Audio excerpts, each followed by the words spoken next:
Anybody read the book Communion or seen the movie? We've just done a movie night with Communion at Truth Seekers. We watched the movie. Christopher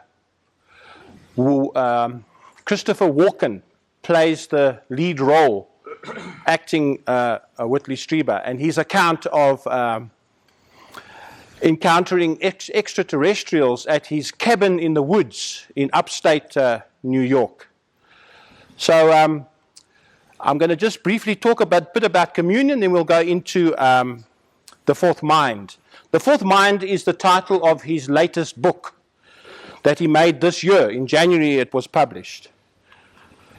So subjects that we'll be covering is Whitley Strieber's bio, the book Communion, giants in the field of alien abduction, professors, what is the fourth mind, when we say the fourth mind, outside of time, we'll talk about that a bit. The dead walk among us, we won't get there. I'll probably talk more about that at Truth Seekers next month. A new beginning. Alien physiology is something very interesting. The fourth mind gives you a breakdown of the alien's body, from the brain to the hands to the feet, the skin. We know now what aliens, what the greys look like, and how their physiology works because of the autopsies that the government of America has done on them, especially in areas like Area 51 and also in South America, in Mexico and so on. Hybridization is a very interesting subject. It's the grand purpose of alien abduction. But we'll just concentrate on the first over there until time runs out. So that's Whitley Strieber. Very, very into the ufology and alien abduction, has written many books on the subject. He's written over 40 books on various subjects, and he's also contributed to a lot of movies as well. He's both a fiction and a non-fiction writer. A very good book to read is Solving the Communion Enigma. That came out in 2012. In fact, all these books are incredibly interesting if you like this sort of subject. He's also co-authored work on climate change. He's very big into climate change, which is not very a hot subject of mine. Like Trump says, it's a big con job. The Coming Global Superstorm. He did the back work of the movie The Day After Tomorrow. Very good movie, a disaster movie. That came out in 2004. So there's another book of his, The Afterlife Revolution. We're going to talk a bit about that as well. And there's the book Solving the Communion Enigma. Also, the word communion is very, very interesting. You know, it was his wife Anne who gave him the title Communion for his book. That book, when it came out in 1987, it was a world bestseller and sold over 2 million copies within the first 6 months. The 80s was really a time for a tremendous interest in UFOs and aliens. There was a lot of movies that came out during that time. Steven Spielberg's stuff with Close Encounters of the Third Kind, E.T., they all came out in the 80s. So, the book Communion, A True Story. The initial encounter was in December 26, 1985, in the cabin in the woods. He's since then sold that cabin because of bad criticism. When the book came out, he was heavily criticized by the academical people, by popular people. They criticized him. The lost time scenario, there's a whole list of things what happens to people that are alien abducted. One of them is a loss of time. You're riding in your car in the middle of the night, and then you get abducted or something happens to you, and your clock is showing 8 o'clock in the evening. But when you look again at 6 o'clock in the morning, and you have no idea what happened to you during that time. missing time. Also, he experienced flashbacks, which is a very common thing. For some abductees, they have these incredible nightmares or daymares when something happens to them. They can remember something, but they don't know where it happened. They have these flashbacks. During hypnosis is a very wonderful tool for bringing back memories, because what the aliens do is they give you a mind wipe. And sometimes the mind wipe is very good, because it prevents you from all that trauma, experiencing all that trauma. So sometimes when you go for hypnotic regression, all that trauma comes back again, which is quite a shock to the system. So there's a good and a bad to hypnosis regression. So Strieber refers to the beings he encountered as the visitors. He calls them the visitors. And, it's not in black and white that the visitors are actually aliens from another planet. We don't know that for certain. Strieber's not convinced of that. He prefers to believe that they actually come from another dimension or another reality other than our own, as opposed to some other planet in another part of the galaxy. So the cover art for the book A Grey Alien Staring Forward became an iconic image in UFO culture. We even have emojis today with the grey face. It's become part of the world psyche, this whole thing about the grey alien. And it all started with this book. Before there were any TV programs, before it really hit the media, the first book that dealt with this subject in depth was Communion. So Strieber maintains that his account is a true story. It was under the non-fiction category. Strieber does not know the full nature or origin of the visitors, only that they are something unknown. He's written many books.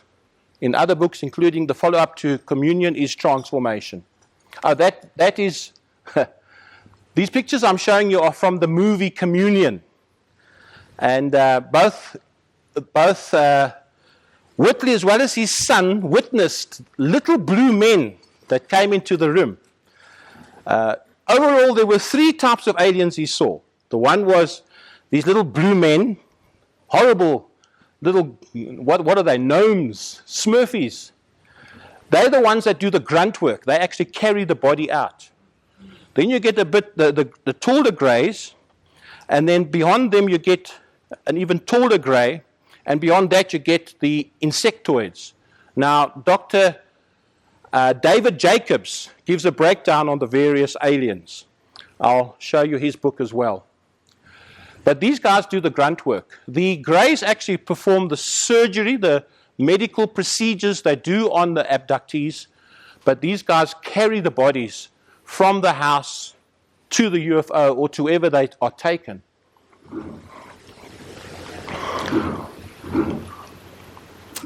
So there's a tremendous amount of criticism, which you can imagine. Some doctors are saying that this is a condition known as hypnagogia, which is a state between wake and sleep. A state between waking and sleeping, often associated with hallucinations. Look, the academical world will not accept this. The academical world says this is all hallucinations, it's dreams, it's not real. This is all happening in people's heads. The only problem is many abductees are literally missing from their homes for short periods of time, some up to 4 days, 5 days, to such an extent that the police are called in to find out where these people are missing, and then after 4 days they magically reappear, they come back. So they are physically missing, so it cannot be hallucinations. So Strieber underwent extensive brain tests and no abnormalities were found. There was nothing wrong with Strieber's mind. You see, Whitley Strieber comes from the academical world. He is very well educated, he's an educated man, he hangs around with academical and intellectual people, the very crowd of people that do not accept anything to do with alien abduction. So for Whitley to accept this and to go through this opening and this awakening is a big thing. Not just for him, but for his family and for the greater community. Whitley regrets the day the book Communion was published. The book has resulted in Whitley going down a path of public humiliation. And I can say that just about every abductee that comes out of the closet with this information goes through this rejection of society. People just do not accept it. People don't like anything that's different. People do not like the unknown. And so they will react with rejection towards it. Mockery of both the unbelieving mainstream as well as the UFO community. So he has a podcast called Dreamland. I've listened to quite a few of them. He has a website, unknowncountry.com. Very, very interesting articles on that website if you're interested. Strieber is passionate about climate change, which I'm not. Believes we are heading towards an extinction level event. Ellie. There's definitely something going to happen on this planet. Some major event is going to happen, which will cause the annihilation of most of us. That will happen sometime in the future. Some natural disaster is bound to happen. It's happened in the past. It will happen again. But those that survive will enter into a new world. Whitley also is not an anti-vaxxer. And I think he's not an anti-vaxxer because of his academical training. Anybody that goes to university comes out the other side brainwashed. They make mincemeat out of you, and you think in a certain line. Vaccination is good, nothing wrong with vaccination. Your head tells you vaccination is good, scientifically, but your heart says the complete opposite. The heart has a tremendous resistance towards vaccination. The word doctor, why do they call doctors doctors? Because they are indoctrinated. With what? They get a graduation. Why? Because they are gradually indoctrinated. So this is his wife, Anne, who died in 2015 from cancer. He loved his wife. He forever talks about his wife and how much he misses her. Strieber wrote about communicating with Anne from beyond the grave in his book, The Afterlife Revolution. In fact, The Afterlife Revolution is a book based on the communication he had with his deceased wife. What she told him, he wrote in a book, and that's the book, The Afterlife Revolution. This book was co-written with his deceased wife, Anne. The book explores afterlife communication. Whitley often talks about Anne and how much he loved her and misses her. Anne was a close friend and co-worker with Whitley. What's interesting about the Greys in Whitley's testimony is that the Greys are associated with the dead. The place that the dead go to is the place where the Greys also go to. In fact, the Greys first made contact with our dead before it made contact with the living. It's easier to enter the ether where they are as opposed to entering the physical world that we are in. It's very difficult for Greys to enter into the physical realm. In fact, what you're seeing with the Grey is not the person. You're not seeing the person. All you're seeing is like an astronaut suit. That is a suit. Those big black almond eyes are not the eyes. They are goggles. It's like a mask that they have on. They go into this suit in order to enter into the 3D world. Just like we put on a scuba suit to go underwater, they put on this grey suit in order to enter into the physical world. Because they live in another dimension completely, 5D reality. Giants in the field of alien abduction. The first guy is John E. Mack, also a professor, Harvard, tremendously criticized and rejected by his peers because he came out of the closet saying, I believe in alien abduction. He was the head department of psychiatry at Harvard Medical School. Mack explored alien abduction phenomenon in his book, Abduction, Human Encounters with Aliens and Passport to the Cosmos. So Mack positions these experiences not simply as physical events, but as a larger tradition of visionary encounters, suggesting that they were profoundly transformative and spiritual for the individuals involved.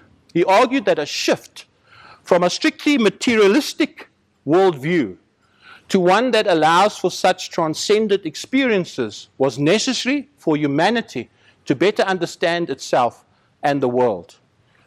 Mack believes that between the purely physical and the 3D physical world and the purely spiritual and the dream world, in between these two extremes is another reality. And it is in this reality that the greys and the aliens are manifested and experienced. Mack also was involved with the documentary they made in Zimbabwe. I think it was Rhodesia then, with a school where the children witnessed UFOs and aliens, and it was Mack that interviewed those children and put the documentary together with a journalist, an investigative journalist, Nikki. Now, Nikki belongs to Truth Seekers in Johannesburg, so she knew Mack personally. Mack died under mysterious circumstances in London while riding his car one morning with an accident, and some say it was deliberate.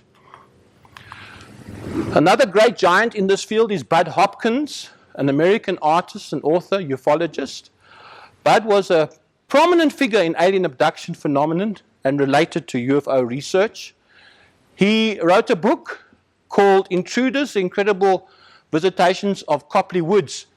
This book was made into a TV series called Intruders that came out in 1992.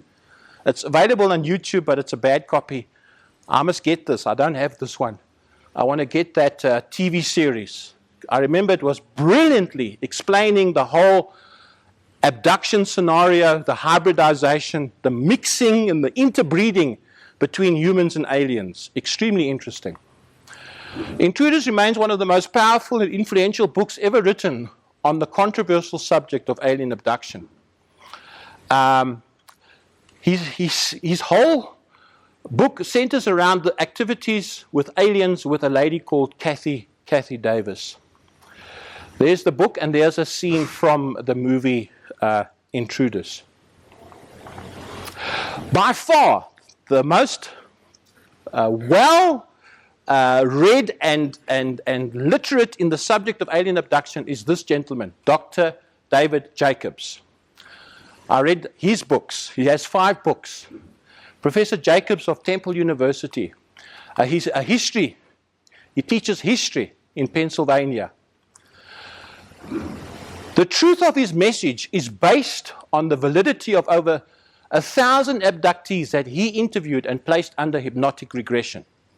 He practiced hypnosis on over 1,000, even more, of people that were abducted, not only in America, but all over the world. And what's so interesting about these abductees is they all tell the same story.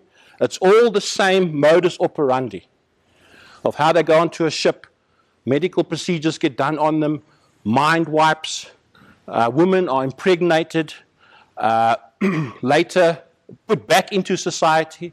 The women are then re-abducted, the fetuses are removed, and the lady is put back into society. What makes abductees' testimony so believable is the fact that all abductees tell the same story, even though they don't know each other and come from different parts of the world. So the anecdotal evidence is very strong. So this book, Walking Among Us, it shook me. It shook me to the core when I read it. A lot of the stuff you can't believe. It's just too horrific to believe. So I dare you to believe. We live in a very strange world. Most people, 99% of people, outright reject this stuff. Why do they do that? It's fear of the unknown. Fear of the unknown. It's the emotion of fear that prevents people from going down this avenue. The most important thing about alien abduction, the purpose, is not experimentation. There are various, it's a modus operandi, it's a whole program that has been playing out for many years, since the 1940s. It might have started with experimentation, but it has now moved into a very detailed and vast program of hybridization. The mixing of alien DNA with human DNA to bring about a hybrid species. There is a definite agenda and program at work. The ultimate purpose of abduction is to create a race of hybrids. These hybrids are being trained to integrate into human society.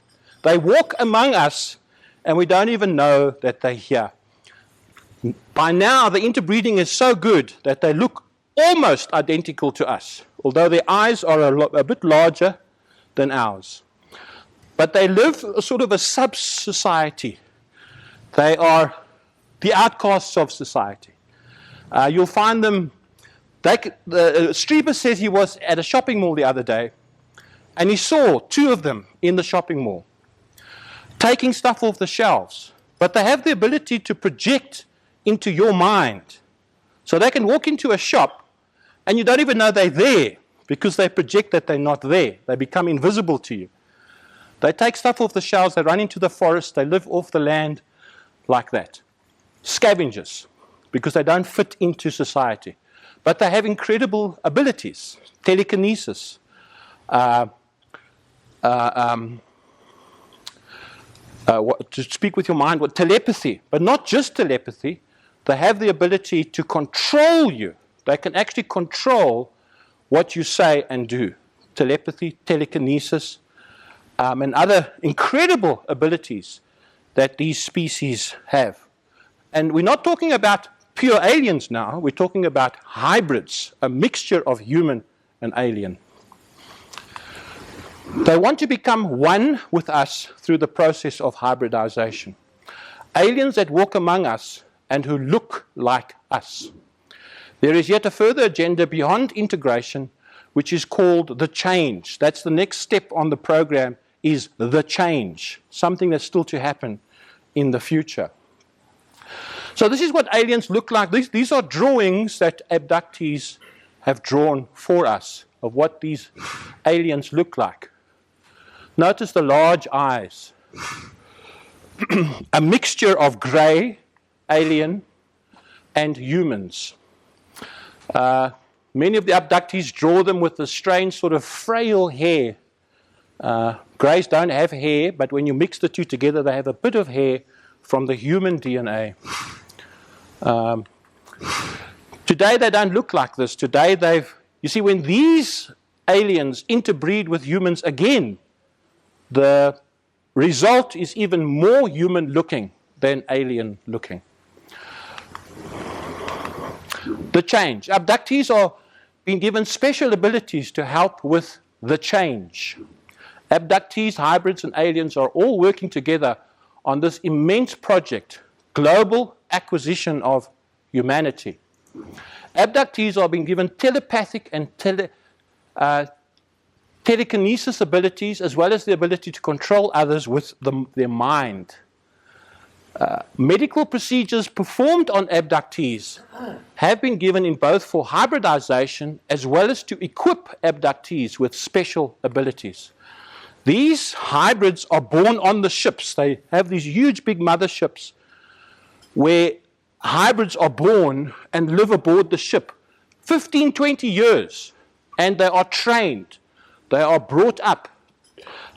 You'll see children on the mat lifting objects with their mind, balls and squares with their mind, being trained in their abilities. Once they're trained, they get pushed into society to live among society. They usually go in groups of 3, 2 hybrids, they call them hybrids, with a human. The human looks after the 2 hybrids. I wonder if we've got any here in Pretoria. So if you get a strange couple coming to you with one that looks human and others look a bit odd, maybe they're hybrids. Alien abduction is an intervention into the human genome to alter the course of human evolution. The aliens' most important agenda is to enlighten the human race and raise our collective consciousness to prepare us for initiation into the universal galactic brotherhood.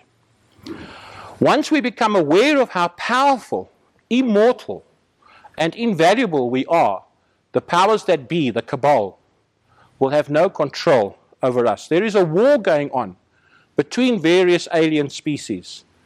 On the one hand, you have groups like the reptilians that have a very hostile and a very horrible motive towards humanity. They don't like humans at all. On the other hand, you have entities like the Greys who want to help humanity, develop humanity so that they can use their abilities. These are drawings again from abductees of what's happening on the motherships. Yeah, people are getting these implants into their heads. Strieber himself has got an implant in his ear that moves up and down his ear. He actually hears a buzzing noise sometimes, or a warm feeling in his ear. People are not quite sure the purpose of these implants. Some suggest it could be for tracking people, but they are doing other things as well. Medical procedures performed on abductees. So let's get into the fourth mind in Whitley Strieber's latest book, The Fourth Mind. What is the fourth mind? Well, let's get past the other three. If there's a fourth mind, there's three other minds. We have the three minds, but we have the fourth one as well. But it is sleeping within us. We're yet to be awakened to the fourth mind. So if we look at the human brain, we'll see that the human brain consists of the brain stem, which is the reptilian brain. The brain stem connects to the now I forget the word. Thalamus. I forget the word now. Amygdala. Huh? Something amygdalamin. Huh? Amygdala could be that, yeah. The brain stem is what's called the reptilian mind. This has got to do with flight, fright, response, survival. They believe that over time in evolution, our brains developed and evolved. The reptilian mind is the first part down here, which connects to the spinal column. Over time, we then developed what's called the limbic brain. Limbic brain. Limbic is Latin for at the edge. In other words, the edge of the neocortex over there. This is responsible for emotions, parental concerns, reproduction, family, looking after family, that type of thing. Emotions is mammalian. Mammalian because of mammal. It is when mammals began to evolve on the earth, they received the limbic brain, looking after young, and so on. After that, we received the neocortex, which is the largest part of the brain. Cortex is Latin for covering, the covering of these two. And neo is Greek for new, so it's the new covering. This part of the brain is responsible for abstract thought, creativity, higher thought, deductive thinking. What makes us Homo sapien is the neocortex. That's just another picture of it again. So basically, we have four minds. We have the reptilian, which is called the brain mind. Now we called it brain mind because what is the difference between brain and mind? The mind is in the brain, but the mind is also outside the brain. You know, the brain uses the mind, but the mind is actually outside. In fact, the mind isn't even in the 3D realm. The mind is in the higher dimensions, 4D, 5D. So we have the reptilian brain mind, which is for bodily functions. The limbic brain mind, which is emotion, like I said, and the neocortex brain mind, which is rational. Now, this is the physical brain. We're talking about the physical brain. So we're talking about what's in 3D. But then you have the fourth mind. The fourth mind is the soul mind, that who you really are. If you take the body away, that is who you are. That is your mind, the soul mind, which is conscious awareness, conscious awareness. So the first three brains are caught in matter, materialistic, biological, and this one is outside of that. So when a person gets born, before you get born, before you come into this world, you operate on soul mind. This is the fourth mind. You operate on pure soul mind. Then you come into this world through reincarnation. You come in with your physical body. And as the brain begins to develop and grow, the soul mind is left behind. You begin to use it less, and you begin to use the other three more as you operate in the physical world. And so it's like a muscle you don't use. It's something that you left behind. Now, if this is true, then children have got a better grasp on the fourth mind. They know the fourth mind better. So from 1 to 2, you're operating very much on fourth mind. And then the brain starts to come in, the reptilian, limbic, and so on. So children are very, very special. Children are, we have to understand that they are very awake because they're closer to fourth mind than what we are. Soul mind is 4D.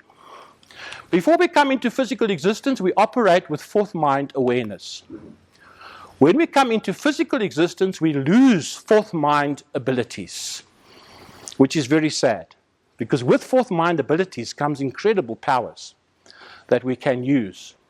This is where the indigo children come from. You know these indigo children with special abilities, remote viewing, astral travel, telekinesis. It all happens with fourth mind. In fact, in the MK Ultra project that the CIA is involved with, who are they mainly working with? Children. Children are taken from their parents, put into projects, trained. The mind is put under tremendous trauma and torture to cause a split of mind so that these abilities can be released. And what they're operating on and what they're looking for is fourth mind abilities, which is more prevalent in children. The reason why the Greys have supernatural abilities is because they operate with fourth mind. So the older we get, the more we lose our belief in magic. We don't believe in magic anymore. But children still believe in magic. That's why in Harry Potter, it's the children that are being trained and educated in the ways of the craft and witchcraft and so on, and in magic. Because their minds are still open to this and they're operating with fourth mind. The parents, those caught in the physical world, are called muggles. Why are they called muggles? Because they don't believe in magic. They don't believe in the supernatural like the children do. So this is a nice illustration that I found. I was watching Star Wars, so I came up with this illustration.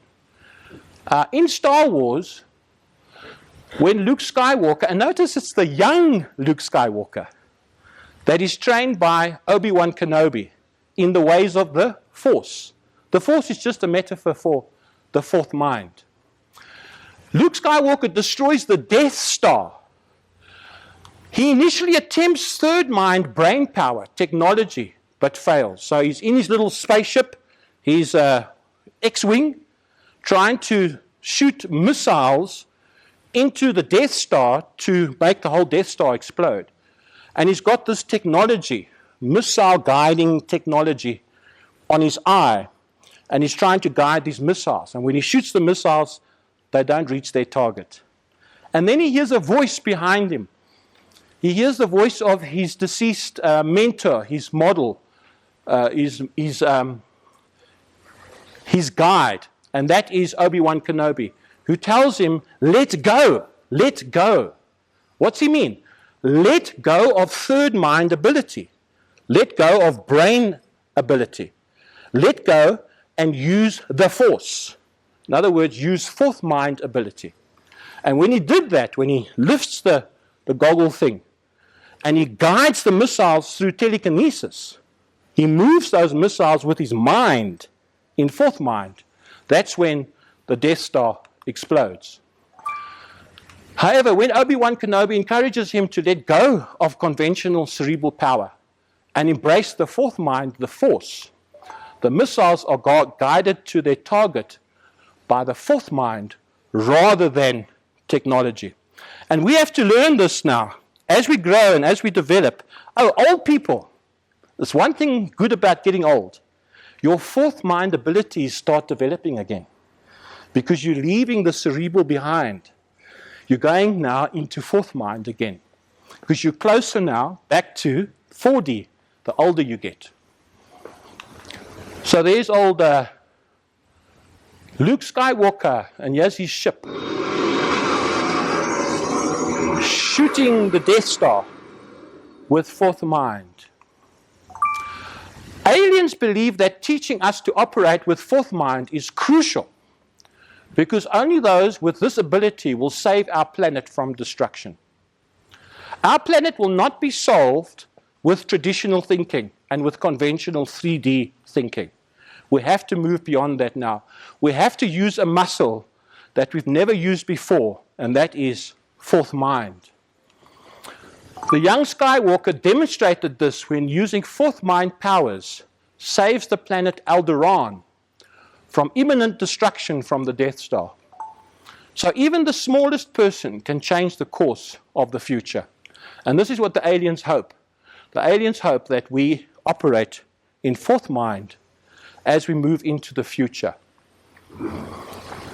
So the book is called Fourth Mind because it deals with how to move from where we are now, locked in three-dimensional mind, to learning the secrets of fourth-dimensional mind that sleeps within us but is alive in the visitors. Like the visitors, our fourth mind, when it reawakens, will see the world from outside of the stream of time.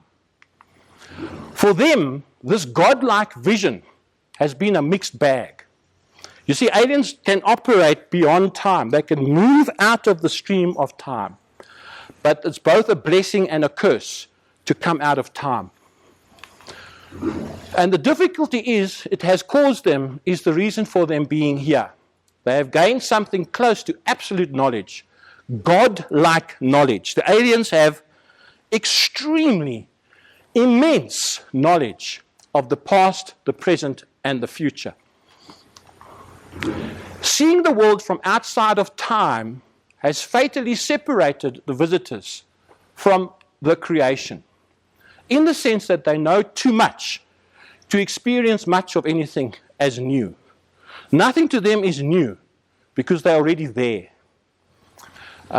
We're not like that. We live in time.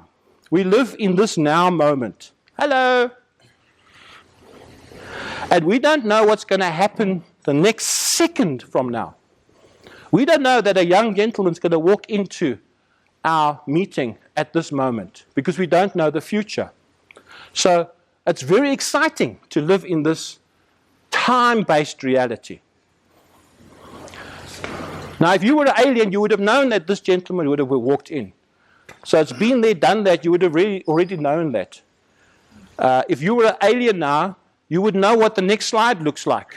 So everything becomes extremely boring because you don't know what's going to happen next. So to live in the joy of time is actually a beautiful thing.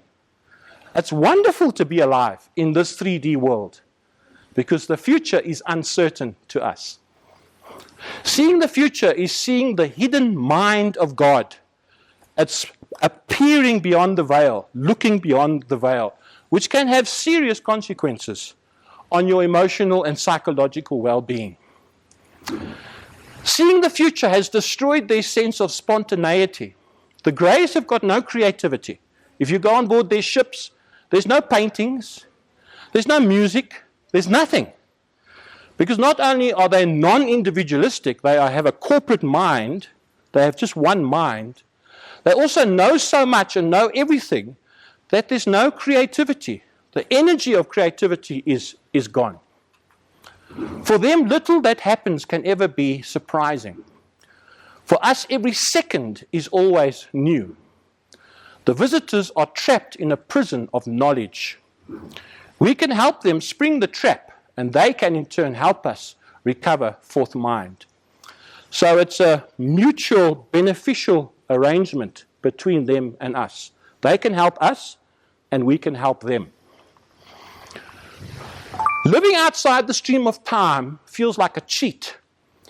The cost of this cheating is losing our vitality and energy, causing a deep depression in our souls.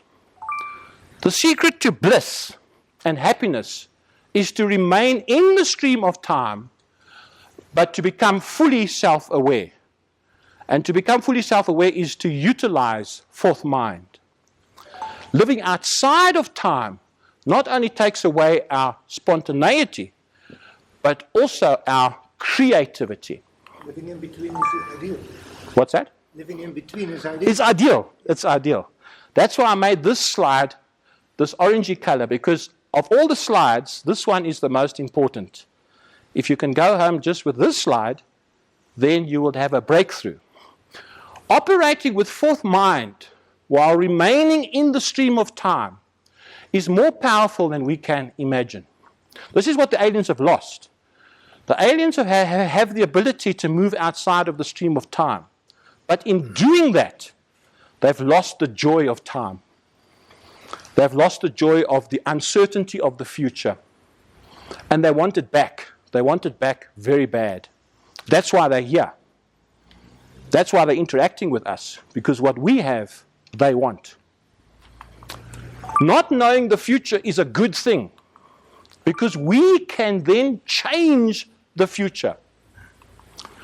Consciousness creates reality. There's an extreme power that we as human beings have. Human beings, because we live in time and we have self-awareness and we can operate in fourth mind, we have the ability to even change the future. We can change the reality depending on what we want, what our desire is.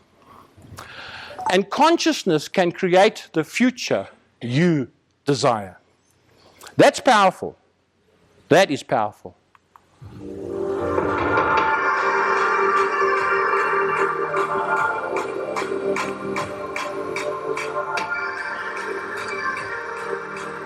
Creating your own reality.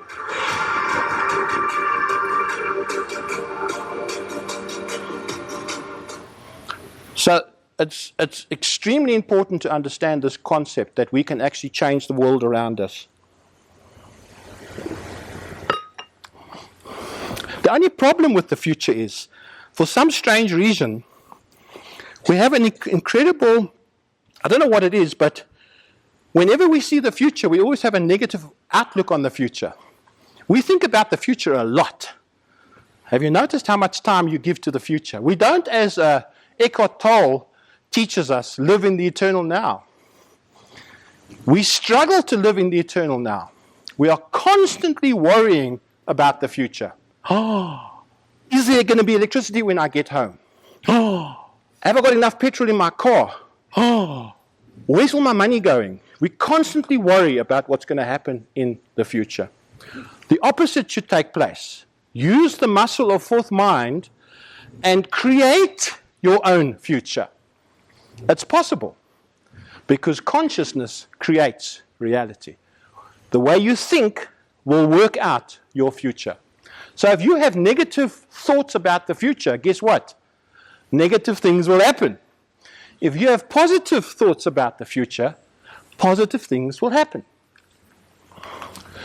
The visitors want us to become truly self-aware, but they also want us to stay in the time stream. Total self-awareness is the next step in human evolution. The visitors want us to wake up to ourselves while still staying in the time stream, because then we can create our own future. There are levels of emotional experience. This is what Strieber says. There are levels of emotional experience that we have not yet touched. Levels of true being that we have touched in the past, a long, long time ago, we had fourth mind. We operated in fourth mind. In the book, The Fourth Mind, he tries to give us a reason why we lost our fourth mind. For something happened in the past that caused us to lose these supernatural abilities. One suggestion is that some or other great natural catastrophe happened that brought trauma upon the human race, and that trauma squashed our fourth mind abilities. But something happened in the past, and we are now living in a time when we are once again reawakening to these abilities that our ancestors lost in the past. We should view ourselves not as individual personalities, but as instruments that a person uses to be part of the social community of our species. Strangely enough, aliens, extraterrestrials, have got more of a communistic political view of the world, socialistic view of the world, as opposed to a capitalistic, individualistic mindset. Individualism gives birth to ego. Capitalism gives birth to ego. Ego is the enemy of fourth mind. You cannot operate in fourth mind and have fourth mind abilities if you're only thinking about me, myself, and I. If you're only trying to gratify yourself, empower yourself, make yourself a god, then fourth mind abilities will not work with you. You have to be completely humble and completely willing to give yourself to the community, be a servant to others. Then the powers begin to flow through you. There is a level of self beyond the self. The visitors want us to access the higher self, the higher level of self, the true you, the true I. When our attention is on the higher level of self, and we are looking down at our lower selves, moving through time, this is where we should be. When we reach this level of self-awareness, then we will enter into communion with the visitors. Communion means dialogue. Communion means sharing. Communion is giving something to someone else and that person giving something to you.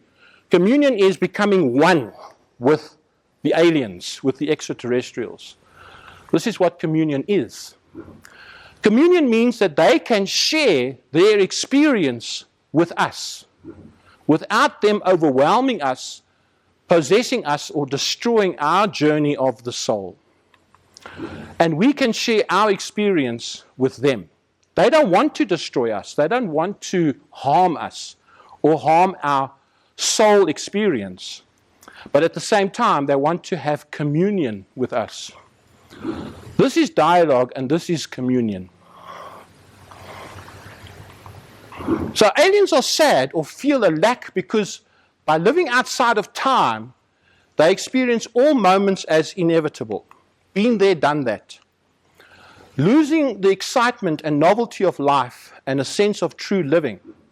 This existence, though powerful, may represent a sterile prison of total knowledge and predictability. Just try to imagine what it's like to know everything and to know the future, completely know the future. It causes a great hopelessness and oppression in your heart. The aliens desire the subjective experience of a spontaneous, surprise-filled existence like we as humans experience.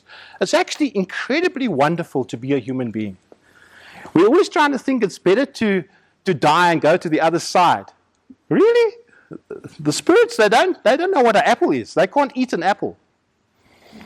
They don't know what lust is. They don't have blood pumping in their veins. They cannot experience 3D physical touch. All right? We can. And we can live with all these powers and these abilities. So it's wonderful to be alive. And to be alive on planet Earth. There's a strong parallel between aliens and angels. Biblical angels also seem to have a desire to exist as humans. The angels want to be humans. Why? Why do they want to be humans? They want to experience human serendipity. The Bible says in 1 Peter, which things the angels desire to look into and are unable. They cannot have what we have. Angels, like aliens, exist outside of time and possess all knowledge. However, they lack human desire and the lust that flesh and blood brings. Angels don't have that. Have you seen that movie with Nicolas Cage with those sad eyes of his in City of Angels, where he wants to, the angel falls in love with a human being, with a woman.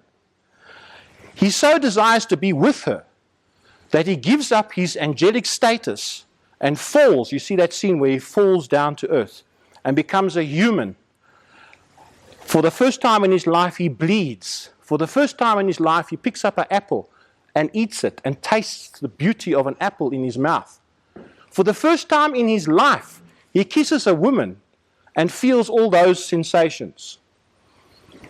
Angels desire to have what we have and don't have it. Additionally, angels, like aliens, lack freedom of choice and operate with a single mind, just like aliens. In living outside of linear time, the aliens perceive all past, present, and future simultaneously. Every moment is known and inevitable, eliminating the element of surprise or true newness. The total knowledge and predictability can be seen as a form of existential prison, where the experience of life itself is diminished. The aliens are envious of humanity's more primitive yet vibrant experience of life. They desire the spontaneous and unexpected nature of human existence. Now, this is a fantastic book. I saw it on my bookshelf the other day, a paperback. Most of the books I read now are on this Kindle thing, but I've got this book, The Only Planet of Choice. Anybody read The Only Planet of Choice? I got that book. Have you got it? It's a fantastic book. Everybody that's ever read this book, it's changed their life. It's amazing, this book. The Only Planet of Choice came out in 1993, is acknowledged as one of the most significant books in the genre of our time. You can get it on Amazon if you're interested. The book represents the outcome of 20 years of research by a distinguished international group. One of the members in this group is Gene Roddenberry, the creator of Star Trek. He got his ideas for Star Trek from the Council of Nine, represented in this book. Most of the stuff you see on Star Trek is not science fiction. It is actually reality, whose members have been communicating through psychic transceiver. The person that does the remote viewing for the aliens is a lady by the name of Phyllis Schlemmer, with universal alien beings known as the Council of Nine, a very, very high group of extraterrestrials, beings with extreme knowledge. And this book imparts that knowledge to the human race. They cover a huge, great variety of subjects. This is the lady, Phyllis. She's passed away now, 2013. It's about free will and the power to create a better world. Only planet of choice. Most souls in the universe want to come back to Earth because of our ability to live within time and have fourth mind abilities. To live in the eternal now with the excitement of the future. That is why this planet is such an important and valuable planet. Most souls want to come back to Earth to experience that. Topics covered are the existence of ET civilizations and the interactions with Earth, the nature of the source of the universe, the ancient history of humanity, the fact that long time ago our ancestors had these abilities, Jesus the Nazarene, environmental issues, and humankind as yet unrealized potential for self-awareness. The book offers a positive outcome for the future. Jesus of Nazareth, the Nazarene, I remember it was said in the book that at one point Jesus feeds the 5,000, and then he tells his disciples, get in your boat and go to the other side, and he goes and sleeps on the side. But then he looks and he sees the boat is in trouble because a storm had come up. And there's one verse in the Bible that says they strained at the oars. They were straining at the oars. The Greek word for straining means in turmoil, at wit's end, in a state of fear. And so Jesus came walking to them on the water. And he said to them, why are you afraid? Why are you afraid? Now that word straining at the oars, to me speaks of the fourth mind, of the 3D mind, using natural, conventional abilities. When you're in a storm situation, what do? You grab your own wit, your own mind, to try and get you out of this horrible situation. What should you, and what are you operating in? You're operating in fear, trying to get out of this crisis situation. You are straining at the oars, trying to bring order to your unordered world. First thing to do is get rid of fear, number one. And second, let go. Let go of conventional mind and operate in fourth mind. In other words, faith. Use faith. And what did Jesus do? He brought calmness to the storm because he's got control over the elements. What is Jesus doing? He's using fourth mind ability. He's bringing order to his universe by using the abilities of the fourth mind. Peace, be still, and the elements obey him. That's the difference between 3D mind and 4D mind. The idea that our lives have been mapped out through cause and effect, if we live in a determinism, if we live in a deterministic world where everything is determined, life becomes very, very depressive. Then there is no freedom of choice, no surprise. It's like being on a roller coaster ride that is taking you on a predetermined journey. The roller coaster will go up and down based on cause and effect, and there is nothing you can do about it. This is the view of determinism. Now, some people believe we actually live in a deterministic world. There's a fantastic TV series. In my opinion, it's the best TV series that's come out in the last 10 years. On Disney, you can get it. It's called Devs. Devs. Devs is Latin. The V is actually a U, because in Latin you can change V and U around. It's actually Zeus. Zeus is God. This whole movie is about the simulated reality that we live in. We live in a great big simulation. And it's all determined by cause and effect. We live in a deterministic world with no freedom of choice in this simulated environment. Devs describes the sad world of cause and effect in determinism. The fourth mind refers to a way of perceiving reality outside the traditional linear stream of time that humans experience. A fourth mind that sees all. It allows them to perceive the past, the present, the future simultaneously. They have full knowledge of all outcomes. They also have a different brain. Their brain, we have two parts to our brain, left and right hemispheres. The neocortex is divided into two halves, left and right. The alien brain has got a tetraspheric brain. It has 4 lobes. The extra 2 lobes that we don't have, the one is responsible for perception.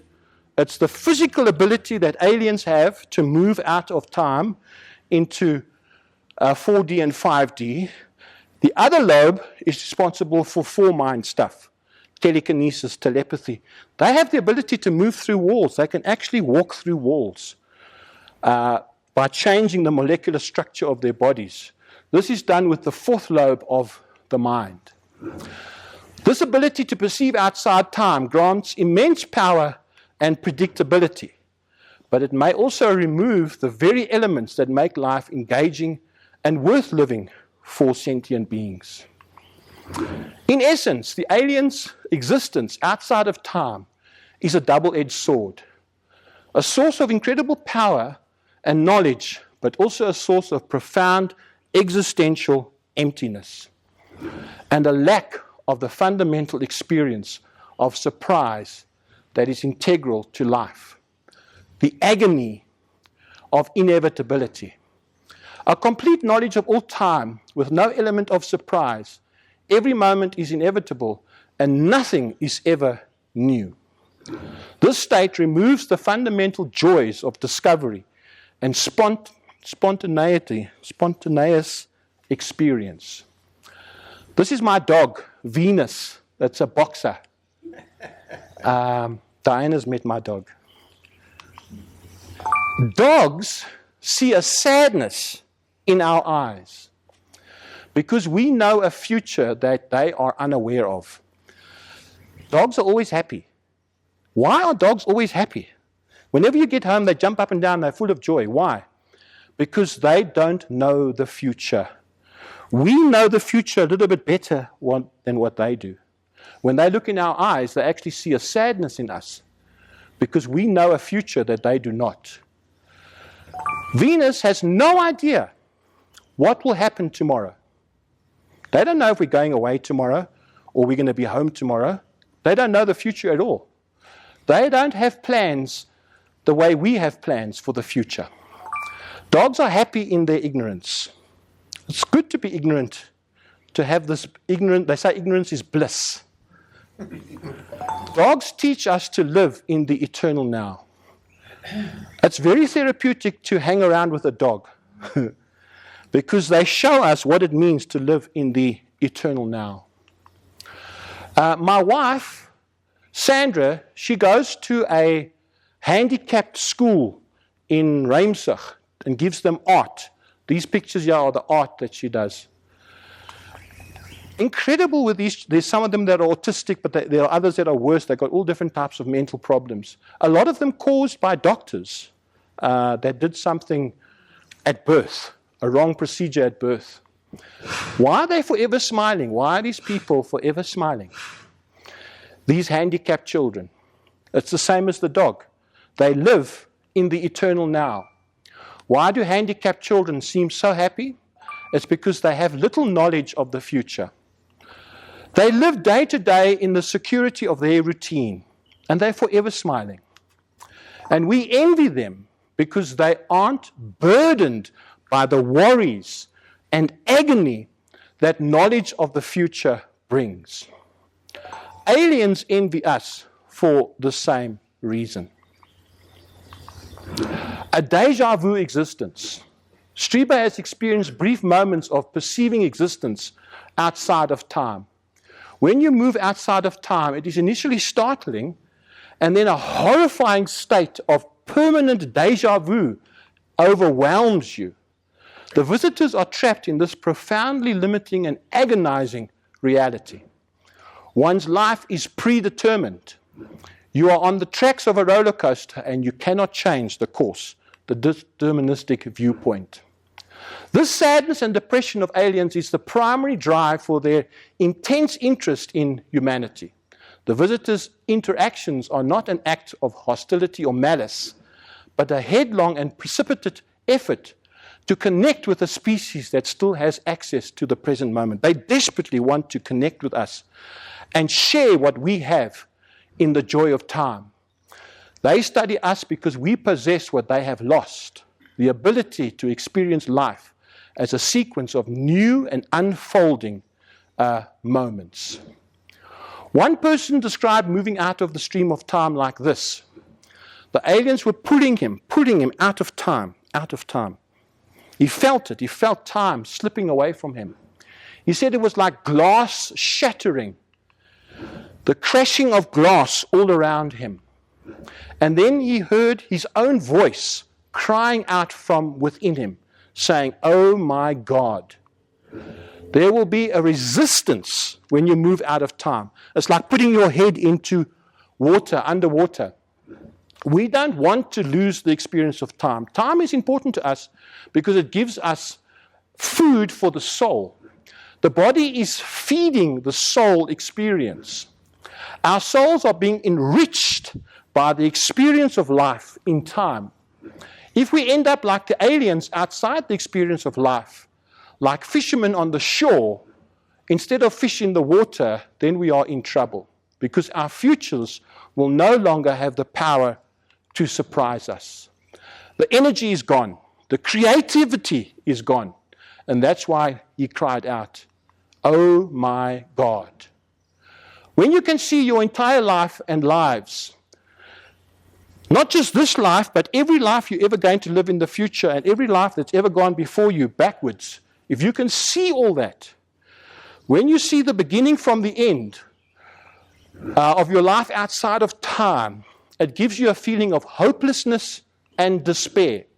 The visitors are not here to take us out of the stream of time. They want to share our experience in the stream of time. They want us to become self-aware, but also to be self-aware while still existing in the joy of time. I don't know if I must carry on or We have to go. you want to go? Okay. Thanks, guys.